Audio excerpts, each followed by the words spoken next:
Hi Taurus, how are you? Welcome to Tarot. This is your monthly love tarot reading, monthly love tarot predictions for the month of November. Your love life, your relationship, आपकी side से क्या energies होने वाली हैं, आपके partner की side से क्या एनर्जीज होने वाली हैं, प्लस रिलेशनशिप का फ्यूचर कैसा रहेगा with angel guidance, angels messages हम चेक करने वाले हैं इस tarot reading में। अगर कि आपको वीडियो पसंद आती है तो लाइक कर लीजिएगा, वीडियो को लास्ट में शेयर भी कर दीजिएगा और चैनल पे न्यू है तो सब्सक्राइब कर लीजिएगा, घंटी को ऑन करके ऑल पे सेलेक्ट कर दीजिएगा। अपना बहुत सारा इसके साथ ख्याल भी रखिएगा और मेरे चैनल को सपोर्ट करते रहिएगा, क्योंकि आपके प्यार एंड सपोर्ट की वजह से ही यहाँ तक भी पहुँच पाया था। आप हैं तो सब है, आप नहीं हैं तो कुछ भी नहीं है। और इसके साथ ही हम इस रीडिंग को स्टार्ट करते हैं और देख लेते हैं नवंबर मंथ आपकी लव लाइफ में क्या चेंजेस लेकर के आने वाला है, क्या तब्दीलियाँ आपको नज़र आने वाली हैं। एक बहुत ही इंपॉर्टेंट बात वो ये कि 31 अक्टूबर से लेकर के 6 नवंबर वीकली टैरो रीडिंग मैं सेकंड चैनल पे अपलोड करने वाली हूँ, तो अगर आपने वॉच करनी हो तो कर लीजिएगा। वैसे तो आपको वॉच करनी चाहिए अगर कि आप वीकली प्रिडिक्शंस चाहते हैं। और वो जो चैनल है ना वो टैरो व्लॉग्स 7 के नेम से है। वैसे उसका लिंक आपको इसी वीडियो के डिस्क्रिप्शन बॉक्स में मिल जाएगा। अगर आपको नहीं समझ में आया डिस्क्रिप्शन वगैरह ये सब तो आप सर्च कर लीजिएगा, और सर्च आपने करना है टैरो व्लॉग्स 7 के नेम से, तो आपको मेरा सेकंड चैनल मिल जाएगा और वहाँ पर आप वीकली टैरो रीडिंग वॉच कर सकते हैं, ठीक है। और हम इस रीडिंग में देखने वाले हैं जो लोग नो कॉन्टैक्ट में हैं क्या उनका कॉन्टैक्ट हो पाएगा इस मंथ में, और जो लोग न्यू रिलेशनशिप चाह रहे हैं, न्यू लव की ऑफर चाह रहे हैं, किसी को प्रपोजल देना है, लव की ऑफर करनी है, तो क्या ऐसा पॉसिबल हो पाएगा इस मंथ में या नहीं। और जो लोग कंटिन्यू रिलेशनशिप में हैं उनकी लव लाइफ कैसी रहेगी, आपके पार्टनर की थिंकिंग, उनका माइंडसेट, उनकी फीलिंग्स, उनके इमोशंस आपके लिए क्या हैं, तो यही सब हम चेक करने वाले हैं। First of all your side देखते हैं क्या एनर्जीज हैं। यहाँ पर 8 ऑफ पेंटिकल की एनर्जी है, आपकी थिंकिंग, आपका माइंड सेट बहुत खूबसूरत है, बहुत ही प्यारी सी आपकी सोच है। यहाँ पर 9 ऑफ पेंटिकल है एंड टेम्परेंस की एनर्जी है। आप में से कुछ लोग अपने पार्टनर से डी अटैच भी हो सकते हैं, यानी कि पहले से आप डी अटैच हो। ये नहीं कि मैं आपको ये कह रही हूँ कि नवंबर मंथ में ऐसा, आप में से कुछ लोग पहले से डी अटैच हैं या नो कांटेक्ट में है, नो कम्युनिकेशन है, बातचीत बिल्कुल नहीं हो पा रही, या आप दोनों में कोई लड़ाई हुई थी, कोई झगड़ा हुआ था, कोई मिसअंडरस्टैंडिंग बनी थी और आप काफ़ी टाइम से चाह रहे थे कि काश सब कुछ ठीक हो जाए, सब कुछ बैलेंस हो जाए, वो पर्सन वापस आ जाए और मेरी लव लाइफ दोबारा से बहुत ही ज़्यादा खूबसूरत हो जाए। तो ऐसा पॉसिबल हो सकता है नवंबर मंथ के मिड में। जो भी मिसअंडरस्टैंडिंग्स बनी हुई थी, लड़ाइयाँ थी, झगड़े थे, वो ख़त्म हो जाएंगे। लेकिन आपको सजेशन एक ये भी है कि आपको जब लगता है ना कि सब कुछ बहुत ज़्यादा बेहतर हो चुका है और आप बिल्कुल ही रिलैक्स फील करते हो और सुकून से बैठ जाते हो, वहाँ उस पॉइंट पे सुकून से नहीं बैठना। अब इसके पीछे का रीज़न क्या है? इसके पीछे का रीज़न ये है कि आपके बहुत सारे दुश्मन भी हैं जो आपकी लाइफ को ना अच्छे से चलने तो नहीं देने वाले। वो कुछ ना कुछ ऐसा ज़रूर करते रहते हैं कि आपका जो ये दिमाग है ना वो समझ लें कि सोच ही ना पाए कि मुझे करना क्या है। वो इस तरह से आपके खिलाफ जाते हैं, आपके लिए प्रॉक्सिस करते हैं, आपके अगेंस्ट कुछ ना कुछ वो एक्शंस लेते ही रहते हैं। तो आपने ध्यान रखना है कि चीज़ें जब एक बार ठीक हो जाएं तो उसको किस तरह ठीक रखना है आइंदा के लिए भी। यहाँ पर 8 ऑफ पेंटिकल है, जो लोग कंटिन्यू रिलेशनशिप में मौजूद है वो पहले से कहीं ज़्यादा एफर्ट्स करने वाले हैं। आप अपनी तरफ से पूरी एफर्ट कर रहे हो, आपको जो भी करना चाहिए आप कर रहे हो अपनी लव लाइफ के लिए, अपने रिलेशनशिप के लिए। यहाँ तक कि अगर वो पर्सन कहता है ना कि देखो तुम्हारा तो कोई करियर ही नहीं है, तुम इतना पैसा नहीं कमाते हो, तुम्हारे पास ये नहीं है वो नहीं है, तो आपका माइंड उधर भी है कि मुझे बस अपने पार्टनर को खुश देखना है, मुझे इस पर्सन को अपनी लाइफ का हिस्सा बनाना है, उसके लिए मुझे जो भी करना पड़ा मैं करूँगा, मैं करूँगी। क्योंकि यहाँ पर पेंटिकल की एनर्जी, आपका माइंड कहीं ना कहीं आपके करियर वाली साइड पर भी है। आपको बहुत सारा पैसा भी कमाना है, नाम भी बनाना है, और जो आप काम कर रहे हो ना वो आप पहले से कहीं ज़्यादा बेहतर तरीके से करने वाले हो। चाहे आप वो किसी के कहने पे कर रहे हो, चाहे आप अपनी मर्जी से कर रहे हो, जैसे भी कर रहे हो। इस मंथ के लास्ट के डेज में आपकी कोई विश पूरी हो सकती है, कोई ख्वाहिश पूरी हो सकती है, और पैसा आपके पास काफ़ी सारा भी आ सकता है एकदम से, अचानक से, कहीं से। ये तो आपके लिए काफ़ी बड़ी और बहुत ही अच्छी सी खुशखबरी है। यहाँ पर जो है ना कोशिश ये कीजिएगा इस मंथ के लास्ट के डेज में कि अपने रिलेशनशिप के ऊपर ज़्यादा फोकस कीजिएगा, ठीक है। आपके पार्टनर वाली साइड से 6 ऑफ सॉर्ड्स की एनर्जी है, यहाँ पर वॉन्ड्स का कार्ड आ चुका है, वो भी 7 of wands and the hermit है।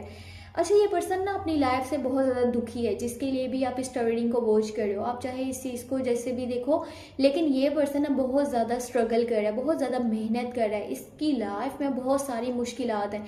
एक तो इसके घर का माहौल काफ़ी ज़्यादा ना ख़राब बना हुआ है, ख़राब इन दी वे इनका अपनी फैमिली मेम्बर्स के साथ कनेक्शन इतना अच्छा नहीं है, और वो लोग इनको समझने की कोशिश ही नहीं करते या इनको सपोर्ट नहीं करते, इनका साथ कोई भी नहीं दे रहा। ये मेंटली बहुत ज़्यादा डिस्टर्ब हुए में है। इनको यहाँ तक कि उस जगह को छोड़ करके कहीं और भी जाना पड़ा ना, यानी कि शिफ्टिंग करनी पड़ी जस्ट अपने गोल्स को अचीव करने के लिए, अपने जहनी सुकून के लिए, तो ये वो भी कर लेंगे क्योंकि ये मेंटली बहुत ज़्यादा इनको टॉर्चर कर रहे हैं वो लोग, चाहे वो इनके फैमिली मेम्बर्स हैं, कोई जानने वाला है, दोस्त हैं, रिश्तेदार हैं, कोई भी है जो इनके साथ में काफ़ी ज़्यादा अटैच है और वो इनको खुश नहीं देखना चाह रहा, सीधी साफ बात है। और इनकी लड़ाइयाँ भी हो रही हैं इन दी मंथ ऑफ नवंबर, और अपनी थिंकिंग समझाने में इनको बहुत ज़्यादा मुश्किलात पेश आ रही हैं। अपने लिए फ़ाइट कर रहे हैं, लेकिन सोचते हैं कि मैं बिल्कुल अकेला हूँ, मेरे साथ किसी का सपोर्ट नहीं है, मैं कहाँ पर हूँ, क्यों हूँ, मुझे कहाँ जाना है, मुझे क्या करना है, ये सब कुछ सोचने की तरफ जो है वो इनका माइंड बना हुआ है। ये आखिर देखा जाए, समझा जाए, अच्छे से इन्वेस्टिगेट किया जाए, रिसर्च करी जाए, डीपली चीज़ों को जाना जाए कि कहाँ पे खराबी है, मैंने ऐसा क्या नहीं किया जिसकी वजह से लोग मेरे खिलाफ हैं, अगेंस्ट है, या मैं अकेला हूँ। ये पर्सन ना मटेरियलिस्टिक वर्ल्ड से भी काफ़ी दूर है।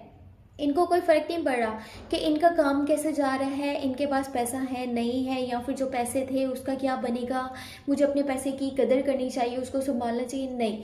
ये पर्सन जैसे होता है ना, अपने इंसान घर से एक बार जब वो बाहर जाता है, ठीक है, वो बहुत ज़्यादा परेशान है, उदास है, कोई भी पर्सन हो, इनके बाद मैं आपको समझाने की कोशिश कर रही हूँ। घर से जब वो बाहर निकला, उसको नहीं पता आगे मैंने कहाँ पर जाना है, वो कहीं पर भी बैठेगा, सोचता रहेगा, फिर वो वहाँ से उठेगा, फिर वो आगे जा करके कहीं पर दूर जा करके फिर बैठेगा, फिर सोचेगा, उसको नहीं पता मेरी मंजिल क्या है, उसको नहीं पता पीछे क्या रह गया है, उसको नहीं पता कि मैं कहाँ पर हूँ। ये पर्सन लॉस्ट है, ठीक है। ये पर्सन ये सोचता है कि मैं कहीं पर खो गया हूँ, मुझे खुद की तलाश में निकलना चाहिए, मुझे खुद को ढूंढना चाहिए, क्योंकि जब तक इन्हें ये अकेलापन महसूस होगा ना, ये अपनी लाइफ में आगे नहीं बढ़ पाएंगे। वैसे अकेलापन किसी कमज़ोरी की इलामत नहीं होता। जो लोग लीडर होते हैं ना, वो हमेशा अकेले ही चलते हैं, वो भीड़ का हिस्सा नहीं बनते। बट ये जो इनको अकेलापन महसूस हो रहा है ना, ये किसी की इनको तंग करने की वजह से इस तरह से फील हो रहा है। ये उस तरह नहीं है कि कुछ लोग कहते हैं मुझे अपने गोल्स को अचीव करना है, मुझे इसके लिए जो भी करना पड़ा मैं अपनी लाइफ में करूँगा, मुझे सब कुछ छोड़ना पड़ा तो मैं छोड़ दूंगा, उस तरह से नहीं। यहाँ की सिचुएशन बहुत ज़्यादा चेंज है, इनको अकेला कर दिया गया है। ये बात मैं आपको समझाने की कोशिश कर रही हूँ, और आई होप कि आप समझ भी गए हों। कोशिश यही कीजिएगा, इस पर्सन का साथ दीजिएगा, क्योंकि ये मेंटली बहुत ज़्यादा डिस्टर्ब है, और अगर ये डिस्टर्ब है तो जाहिर सी बात है इसका इफेक्ट आपकी लव लाइफ के ऊपर, आपके रिलेशनशिप के ऊपर भी पड़ने वाला है, और हो सकता है कि इतनी अच्छे से बातचीत ना हो पाए। अब देखें कितना खूबसूरत आपके रिलेशनशिप का फ्यूचर है। 10 ऑफ कप्स की एनर्जी है, शादी के चांसेस आगे चल करके बन सकते हैं, शादी का प्रपोजल इनकी साइड से मिल सकता है, या अगर आप इनको प्रपोजल देना चाहते हो, इस बारे में बात करना चाहते हो, तो आपकी बात पूरी होगी, आपकी विश पूरी होगी, क्योंकि यहाँ पर जो आगे की एनर्जीज है ना, वो एक दूसरे के साथ डीपली, यानी कि बहुत ही ज़्यादा स्ट्रॉन्ग कनेक्शन, एक काफ़ी ज़्यादा स्ट्रॉन्ग बॉन्ड, एक दूसरे की बात को समझना, एक दूसरे को प्यार देना, अंडरस्टैंडिंग लेवल बहुत अच्छा है, फैमिली बनाने के बारे में सोचा जा रहा है, एक दूसरे की ख्वाहिश को पूरा करने की कोशिश की जा रही है, और आप दोनों ही एक दूसरे की ख्वाहिश हो, आप दोनों बहुत अच्छे से लाइफ में आगे चल सकते हो, बिना किसी की सुने, बिना किसी के सजेशंस लिए। खुद के ऊपर एतबार करिए, खुद के ऊपर आप जो है वो ध्यान दें कि आप क्या चाहते हो, आपका माइंड क्या है, आपके दिल में क्या चल रहा है, आपकी ख्वाहिशें क्या हैं। 9 ऑफ कप्स है, ये मंथ आपकी किसी ख्वाहिश को पूरा करेगा, ये लास्ट के डेज में पॉसिबल होगा। इस मंथ के लास्ट में आपकी कोई विश, कोई ख्वाहिश, कोई दुआ पूरी हो जाएगी, जैसा आप चाहते हो वैसा होगा। ये लव लाइफ वाली साइड पे भी हो सकता है, या कोई भी आपकी ख्वाहिश हो, कोई भी आपकी विश हो, वो पूरी हो सकती है, और ये आपके लिए बहुत ही बड़ी गुड न्यूज़ है। आप बजाय उदास होने के ना, इन खुशियों के बारे में सोचें जो आपको मिलने वाली हैं, जो आपको मिल सकती हैं। बस ये भी कोशिश साथ में करें कि अपने पार्टनर का ध्यान रखें, उनकी केयर करें। इस पर्सन को आपके साथ की बहुत ज़्यादा ज़रूरत है। अगर वो मैसेज नहीं करे तो आप कर लीजिए, उनकी साइड से कॉन्टेक्ट नहीं है तो आप कर लीजिए, आप उनके लिए स्टेप्स लीजिए, क्योंकि उस पर्सन को केयर की की बहुत ज़्यादा ज़रूरत है। उसके साथ फ़िलहाल कोई भी नहीं है और उनके घर का माहौल भी काफ़ी ज़्यादा डिस्टर्ब है, जिसकी वजह से इनकी हेल्थ के भी इश्यूज़ बन सकते हैं। क्योंकि एक पर्सन है, ठीक है, वो मैन है, वो वुमेन है, कोई भी है, वो जो जब टॉर्चर होगा ना, उसको बहुत ज़्यादा इरिटेशन है, फ्रस्ट्रेशन है, तो उसका डायरेक्टली असर सबसे पहले उसकी सेहत के ऊपर पड़ेगा, फिर उसकी लव लाइफ पे पड़ेगा, करियर पे पड़ेगा, उसकी लाइफ के हर यानी कि सिचुएशन में हर तरह से उसका फर्क यानी कि इफेक्ट पड़ने वाला है। तो इसलिए अपने पार्टनर को इम्पोर्टेंस दें, उनकी केयर करें, साथ दें और उनको समझने की कोशिश करें। ये नहीं कि देखो इसने मेरे साथ ये किया था, उसने मुझे मैसेज नहीं किया था, उसने फलां टाइम में इस तरह से बात करी थी, इस तरफ ध्यान रहेगा ना तो आप आगे नहीं बढ़ पाओगे। आप अपनी लव लाइफ पे फोकस नहीं कर रहे हो, ना आपको जरूरत है उस पर्सन की जिसको आप सोचते रहते हो।